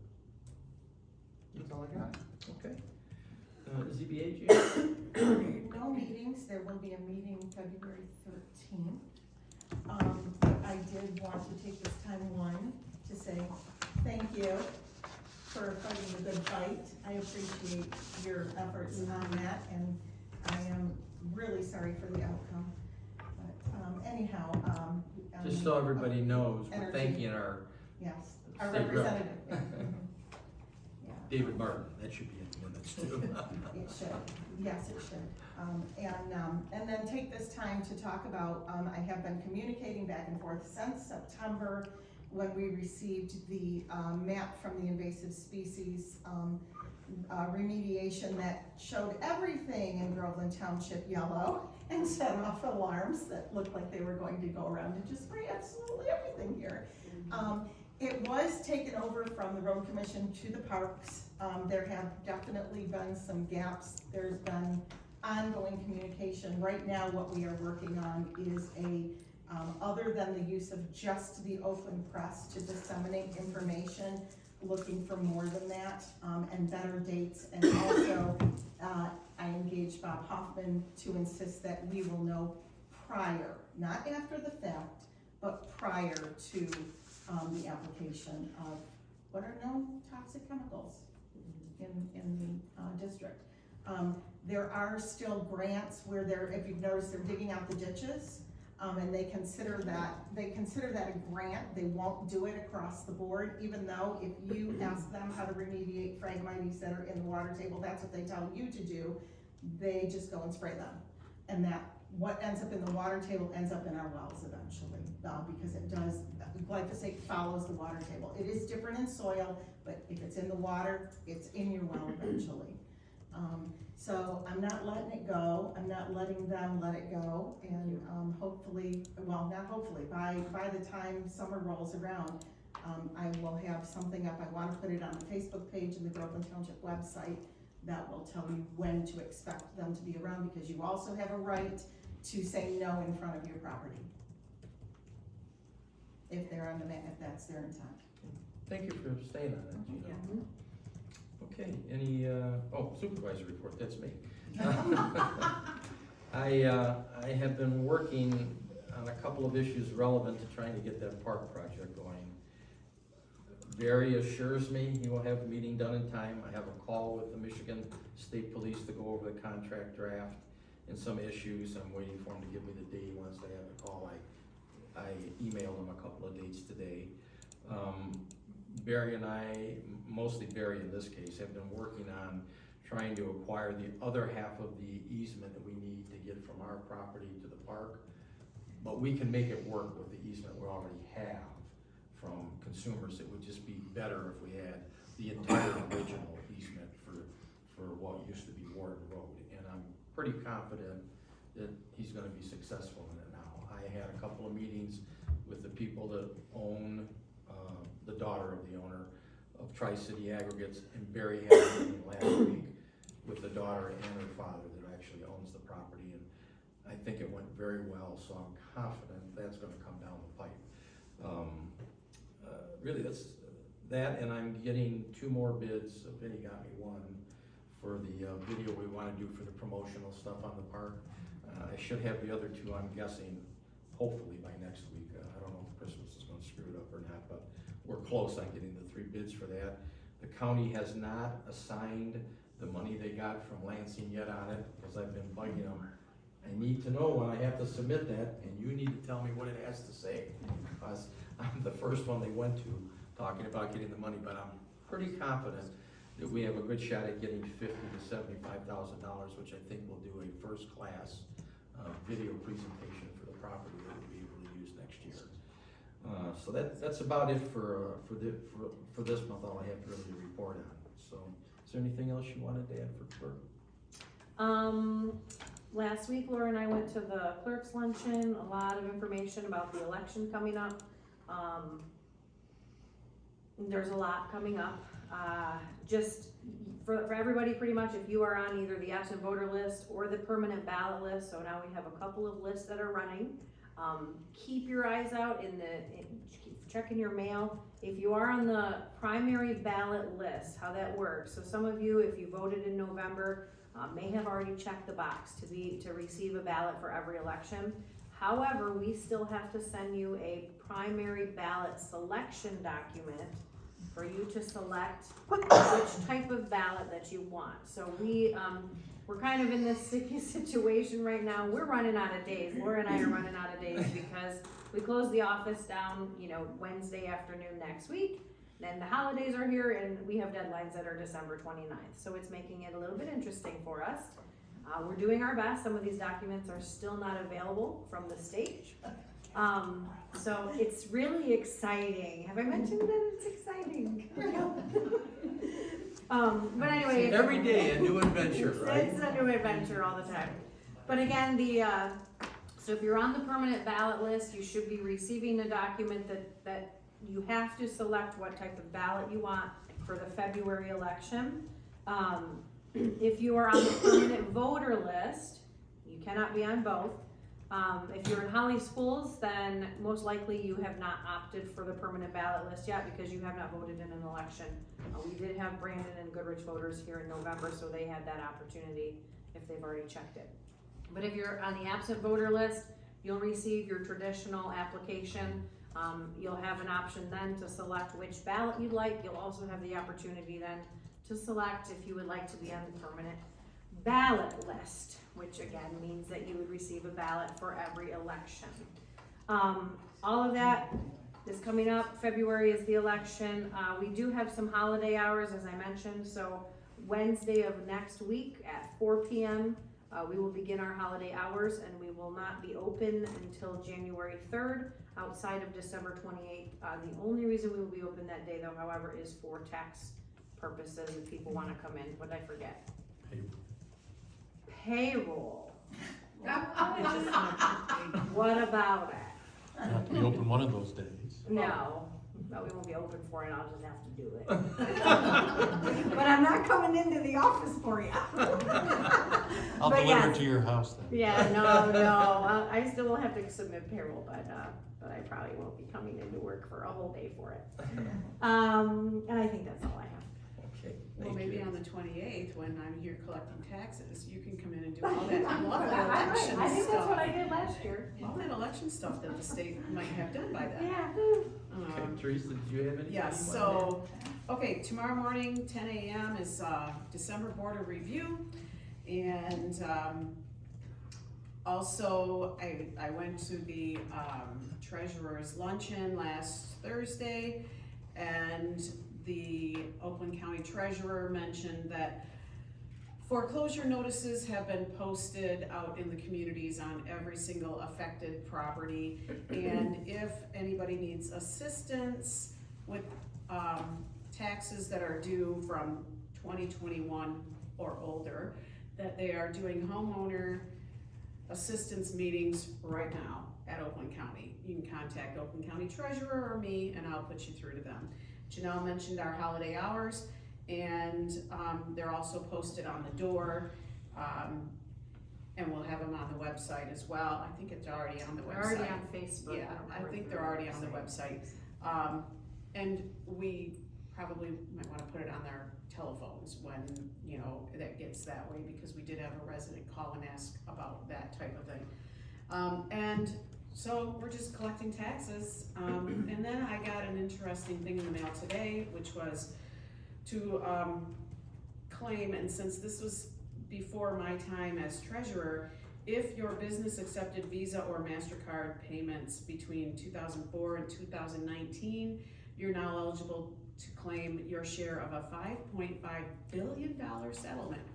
So, if I Which would probably sign work out to this, 12 cents a maybe business, we'll right? get $5. So should I mean, this is a legit question.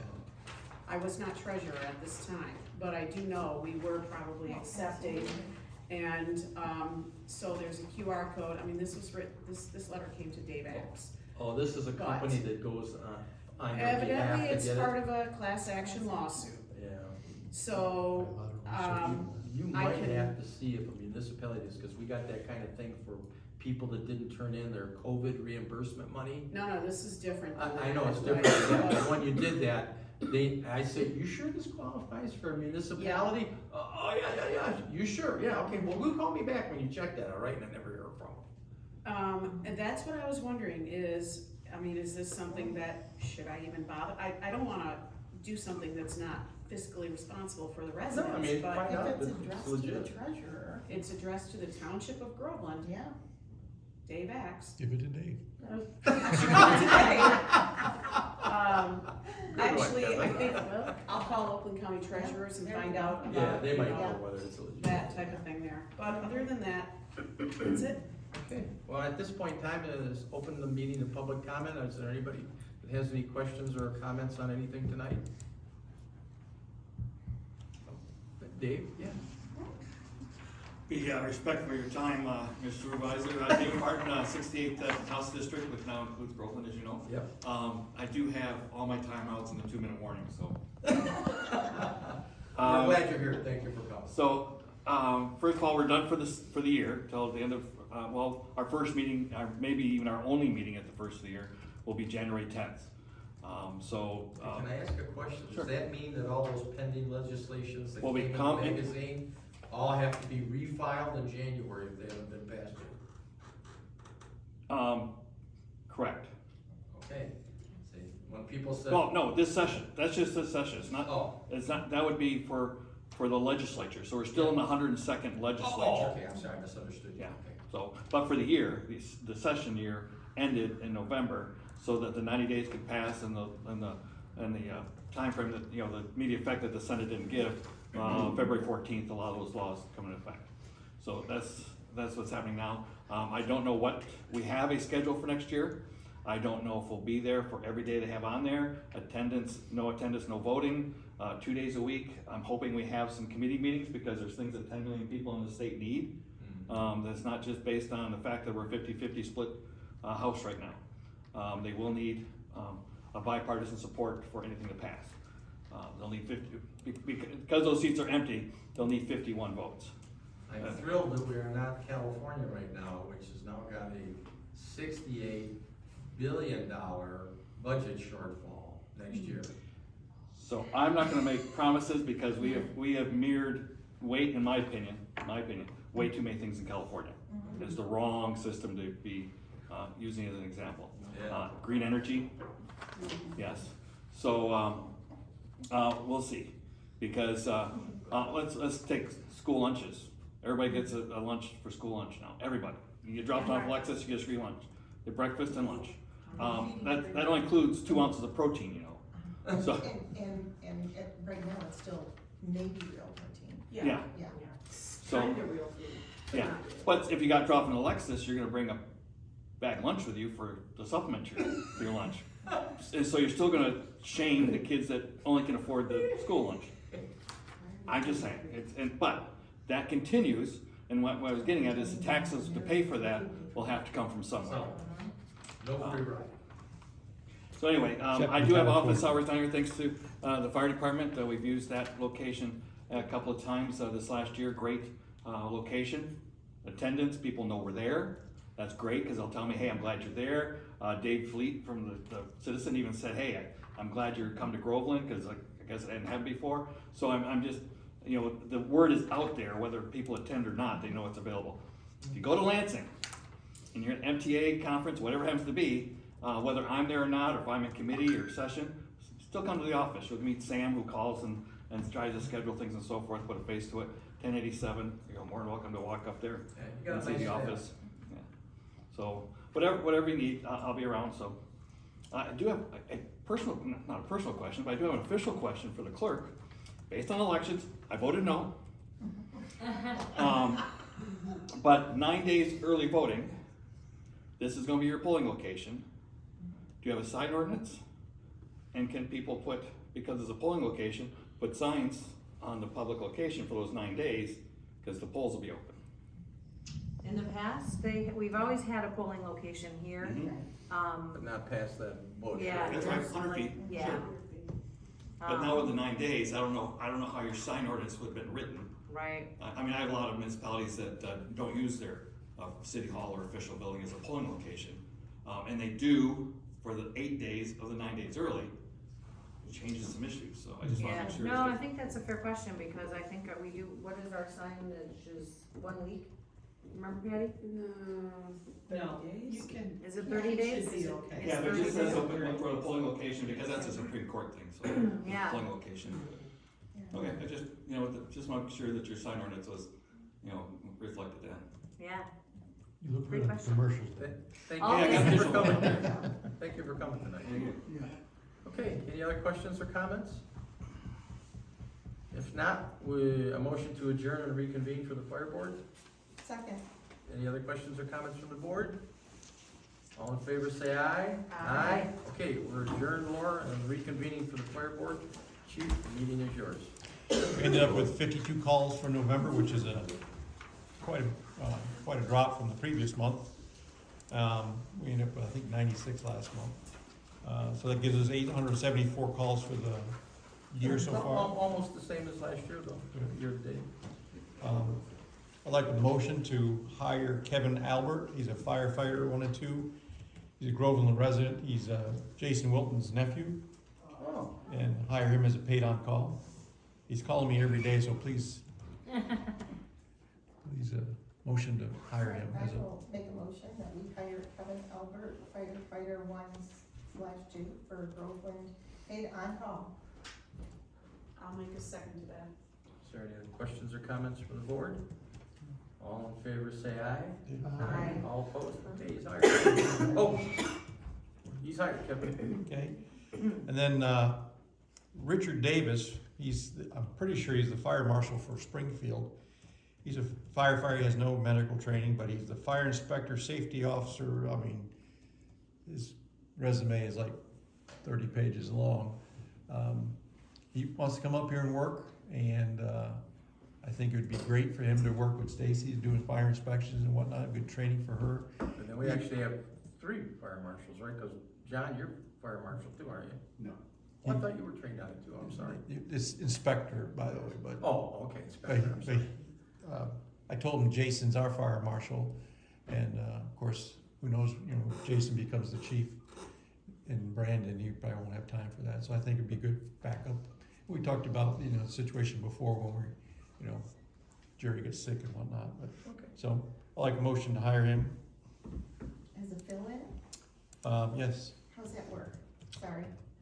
he's not gonna work shifts or anything like that, we're just gonna basically, if Stacy and, are gonna go do inspections, maybe he can go with her and do them. I didn't have another, title to call him, so it's as a fill-in. He lives in Springfield, so. All right, I'll make a motion that we hire Richard Davis, firefighter, fire marshal, fire inspector, safety officer, as a fill-in for Brandon Groveland Fire Department. support. Any other questions or comments from the board? No. Seeing none, all in favor, say aye. Aye. All opposed? Okey-doke. Done. We ended up serving 70 meals for Thanksgiving. We had a pretty good response from the department. I don't know if I had 15 people stop by and help. And we ended up cooking 9 turkeys and stuffing and mashed potatoes and everything. We ran a little short on some of the things, but we made big trays of stuff for everybody. So Good job doing Good that. Did you let David know it, the citizen? it's in the paper. Oh, yeah. Towards the back, but it's in the paper. Next to mug shots, right? Yeah. If you remember correctly, a few months back, we got approval to purchase the nozzles from Yeah. village. He called me today Oh, really? and he says, oh, we got them here, and so I asked Captain Williams to go there tomorrow, take a look at them, and I don't presume they're junk, but we'll probably pick those up maybe tomorrow. Who's the chief in the village now? 'Cause Kevin- Jeremy Watson. Oh, our old He's ordinance guy? interim, but yeah, he's Oh. expected to be sworn in next week. Oh, really? when Walker gets back. Okay. So I'm just letting you know that, and then Stacy, she was working on those grants from the DNR. They called me today, said, when you coming to pick up your brush truck? So, I guess you won the grant, we eh? won one of them, we had two more, is a compressor and off-road vehicle, so he called us and she contacted him, but the guy it was like 5 o'clock when he called me, so we'll probably be picking up I'm assuming a green brush truck.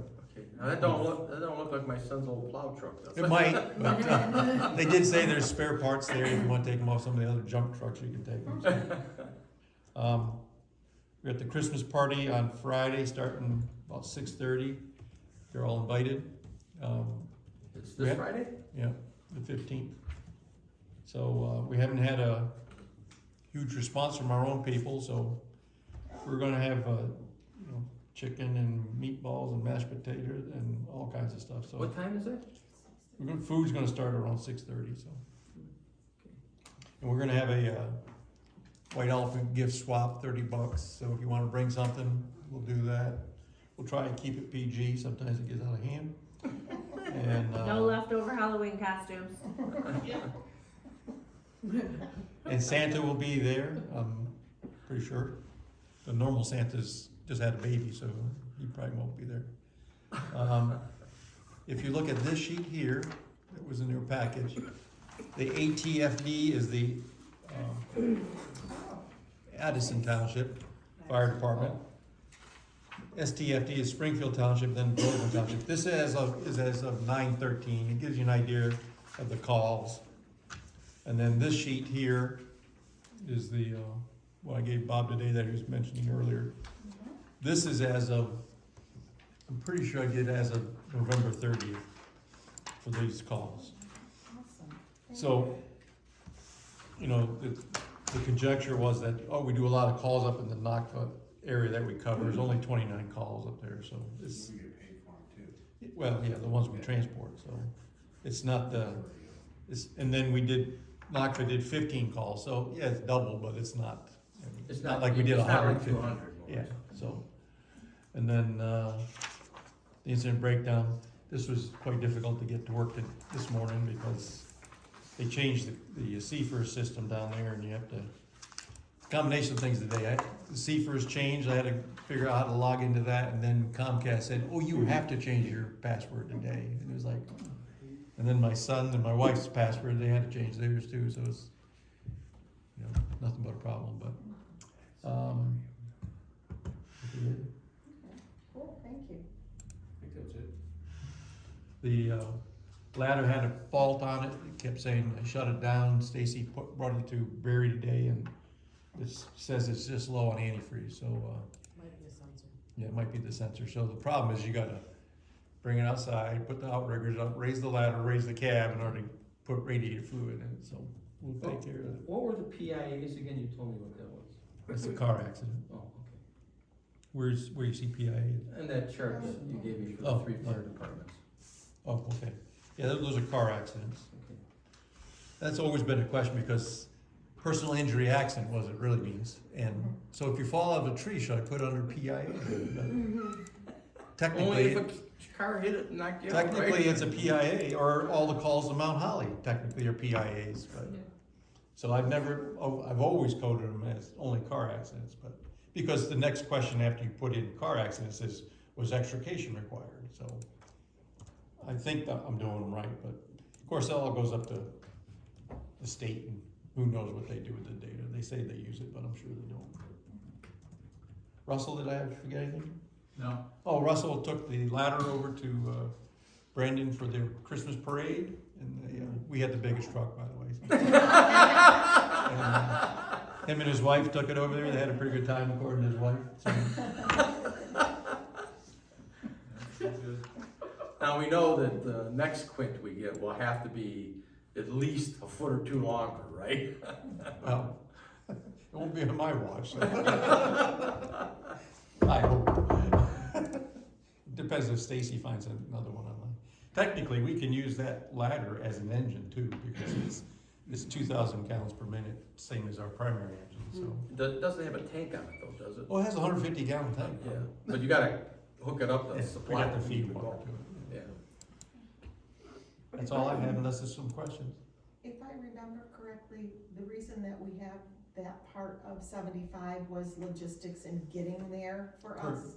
To cut down the response times, Okay. because for them to come across and, Right, Laring Road is not the best way to get across there and things like that. so. okay. The Or reason Belfort. I had looked at it though in part was because I thought there were significantly more runs, and also, going back to when I talked to NACRA, Jeremy said that was probably the next place he put a station, so in which case if that happens, we'll do those runs anyway. Yeah.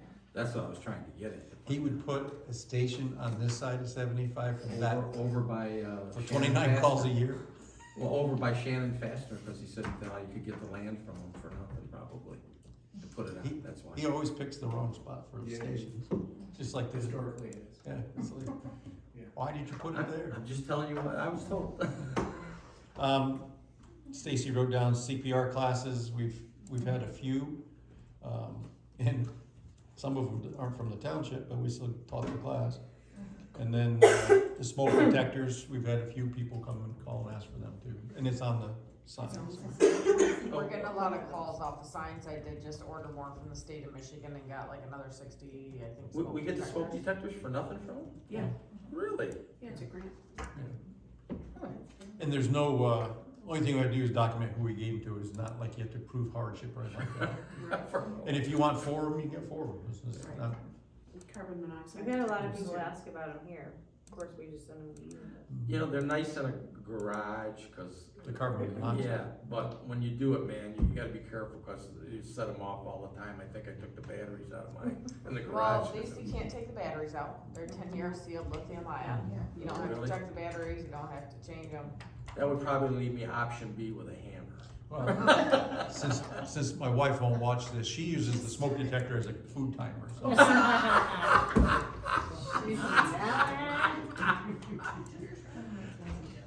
What's Can I that? have that? Dinner's ready. so- Can I have her cell phone number and tell her, Of course make you sure can. she watches tonight? It's not like she hasn't heard that before, so. That's all I have. Thank you, chief. Any questions about Mayor Nucci's presentation for me? No. I don't have any now. I mean, when you get the budget, we gotta sit down and make sure the number you're looking at looks like what we think it should be, so that we can explain it to everybody, what it would include or not include. And notice, I think I screwed up on our budget. I don't think I put enough in there for the, run pay. I thought it was, I think I put in there 69,000. I thought it was usually more than 100,000 in there, so I gotta go look that up. We're way over right now already, so. Okay, don't show it to me till you've done all that. Budget time is coming up. Yay! Because after the first of the year, I start working on the township's budget, so we gotta get it ready, because we gotta approve all that in February to have it ready for April. I did have one other thing here. I talked to Addison Township. They have 3 people on at their one station, and then at the other station, they have 1 person on, and they're going to every day. They have 10 full-time, and they're gonna add another one soon. They have a 3/4 mil for capital equipment purchases. Their millage is 3.75 operating, and that gets them $1.6 million, where we're like 900,000. Yeah, They're doing 725 calls a year. Their population is 6,227, and their taxable value, which is higher than ours, is 438 million. twice. Because Almost. ours is like 285. Right. So fairly comparable, but about $600,000 more than we get. So they have about a 4.5 total mil then, on at least 100 million more taxable value. But part Makes of a lot of that money. is our state land. Yeah. Yeah. And those kind of runs, Right. so if it turns out that even 20% of our runs are to the state, the state parks. I don't think they Or are. they're not, Okay, They're real low. then they need to pony up. they're not But- gonna pony up. Okay, They're you not gonna. let me know how that goes up in I was Lansing. gonna say, put Tina on You need to that. work on that one. Task Tina with that. Where'd Dave go?